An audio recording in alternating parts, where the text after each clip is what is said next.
Hi guys! Welcome to my podcast, Growing with Praises. I know it's been a while. I've missed you too. So I promised to do a podcast for the story I wrote titled Ásaké. I hope you enjoy it. The name Ásaké is of African Yoruba origin, which means a child specially chosen to be cared for and cherished. Now, does this have anything to do with my story? Let's find out. Ásaké had 4 daughters, a widow who had lost her husband after the birth of her last child, Kikiolua. Most people thought her husband was living in the United States because her children always traveled there for holidays. Unknowingly to them, her children spent most of the holidays with their late father's brother, Uncle B, who took care of their education and welfare. Ásaké and her children were envied in the neighborhood, and one day, calamity struck. A few years ago, Ásaké was driving around town alongside her 4 daughters. Suddenly, a car from nowhere rammed into hers, causing an accident that partially damaged one of her daughter's left leg. The sad part of it all was that the woman in question never saw the need to apologize. She kept on blaming Ásaké for not slowing down when she saw that her car skidded off her lane. Ásaké was so hurt and furious. She took note of the woman's face and went away to the hospital to treat her daughter's leg, whose till date is still affected and has resulted to her limping. Ásaké's daughters are now grown and are in the university. They've made new friends and everyone is living the best of their lives. This fateful day, Ásaké went to the mall to shop for the weekend. And guess who drove in? The same woman who caused the accident that affected Ásaké's daughter's legs. This was 10 years down the line, and Ásaké could still remember vividly how everything played out that evening. She quickly walked out of the mall, took note of the woman's plate number, and drove off angrily and bitter. Ásaké's first daughter was about graduating from the university and had asked her mom to permit her and her 3 sisters to come for the graduation party, which she promised that they would return home before dawn. Ásaké granted her wish. The day came and they were all beautifully dressed for the party. Being an overprotective mother, Ásaké asked to drop them off at the party, but her first daughter insisted that Pamela, a friend who stayed in their neighborhood and was also attending the party, would come pick them up. Surprisingly, she let them have their way. She prepared some fruit salad for herself and went upstairs, leaving the girls to get dressed. Pamela arrived at their house in no distant time, and off they went to the party. Unfortunately, as they were driving out, Pamela's car developed a problem. So she stopped by her house, which was just some meters away, picked her mom's car, and called the mechanic to work on hers.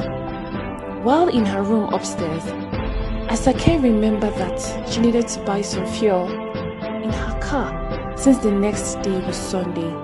She wouldn't want to be stranded, thereby go late to church. So she picked up her car keys and headed out to the gas bar. On her way there, a car roughly overtook her. After a while, the car slowed down. As she tried to wonder what kind of driving skills this person just displayed, she noticed that the car had the same plate number as that of the woman she met at the mall. The same one that rammed into her car 10 years ago, damaging her daughter's leg and never even feeling sorry for it. Oh well, she thought to herself, it is definitely the right time to pay back the evil this woman did to me. So Ásaké fastened her seatbelt and angrily drove towards the woman's car. And boom, she crashed into it. Unknowingly to her, there was a gas cylinder that was filled in the boot of the woman's car. And in split seconds, the car burst into flames. Guess what? It wasn't the woman who was driving the car. It was Pamela. Pamela is the woman's only child, and she is the friend to Ásaké's daughter. She is the friend Ásaké's daughter said would take her and her 3 sisters to the party. Oh yes, your guess is as good as mine. 3 of Ásaké's daughters sitting behind burned to ashes. Her first daughter sitting in front and Pamela, who was driving, were partially burnt and rushed to the hospital. Ásaké was also rushed to the same hospital because she hit her head on the steering, which made her unconscious. In less than an hour, Pamela's mother was alerted that her daughter had been involved in an accident. She rushed to the hospital, and on arrival, an eyewitness narrated the story to her. She asked to see the woman who hit her daughter's car. Lo and behold, it was Ásaké, the same woman she offended and didn't apologize to 10 years ago, or so we thought. She felt so sorry for her actions and went to the next ward to see her daughter Pamela and her friend who were now conscious. She narrated the story of what happened 10 years ago to her daughter Pamela, and Ásaké's daughter responded saying, "The woman in question is my mother, and I am the young girl whose leg you damaged." Pamela's mother broke down in tears and told Ásaké's daughter that many years ago, she had dropped an apology letter at Ásaké's office with the security, but it's obvious that the security man never delivered it to her. When Ásaké regained consciousness, she was surrounded by Uncle B, her only late husband's brother, her daughter, Pamela, and Pamela's mother. She was shocked to see Pamela's mother standing on her 2 feet, and she said to her, "I thought you burned to ashes." And Ásaké's daughter answered, "No, Mom, your 3 daughters did." Pamela was the friend I told you would take us to the party, and the car you hit from behind was her mom's car. You killed your daughters, Mom, because of unforgiveness, anger, and bitterness. While in tears, Uncle B, her late husband's only brother, turned to her and said, "Ásaké, but we forgave you. We forgave you when my only brother, your husband, died of heart attack because he caught you cheating on him. We forgive you, Ásaké. Why couldn't you forgive a woman after 10 years who didn't even do half of what you did to me and my family? Now your unforgiving spirit has cost you the life of your 3 daughters. How sad." The Bible in Colossians chapter 3 verse 12 shows us that there is a wardrobe God picked out for us, His children. And these clothes comprise of compassion, kindness, humility, discipline, forgiveness. In fact, it says quick to forgive. You see, to forgive is not a piece of advice, it is imperative. It doesn't matter what anyone has done to you. Let the nature and character of Christ find abundant lodging in you. I've been faced with a situation where I had to forgive someone who wasn't sorry. Until date, I would say that was the best decision I ever made. The joy and peace I now feel and have has made me realize that I wasted so much energy in pain, anger, hate, and bitterness. I felt the bitterness I felt when I wasn't willing to let go and forgive. I wish I never held on to that.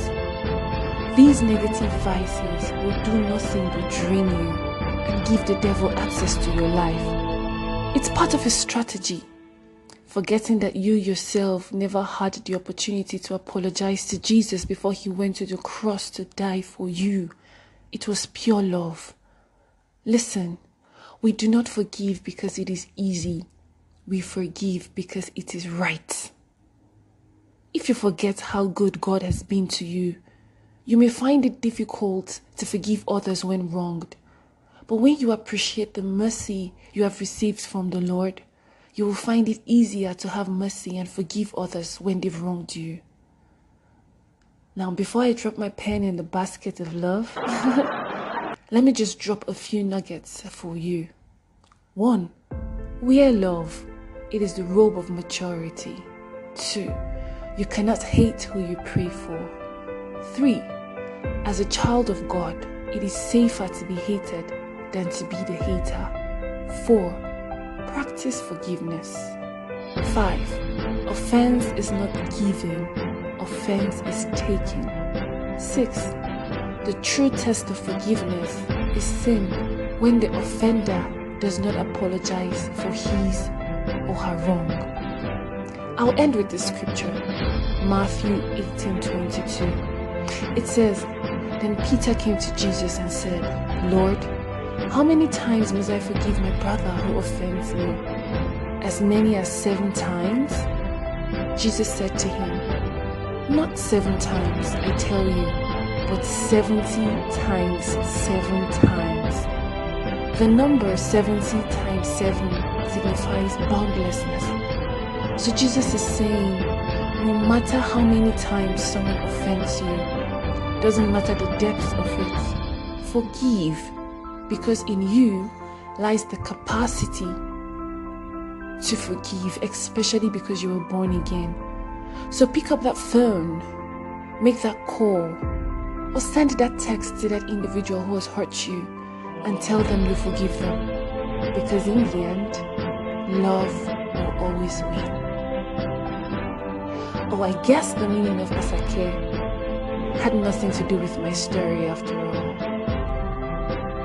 But just to make sure her end doesn't become your reality. Thank you so much, guys, for listening. Kindly let me know your thoughts on this. God bless you. And before I forget, this story was written and compiled by my humble self. Thank you.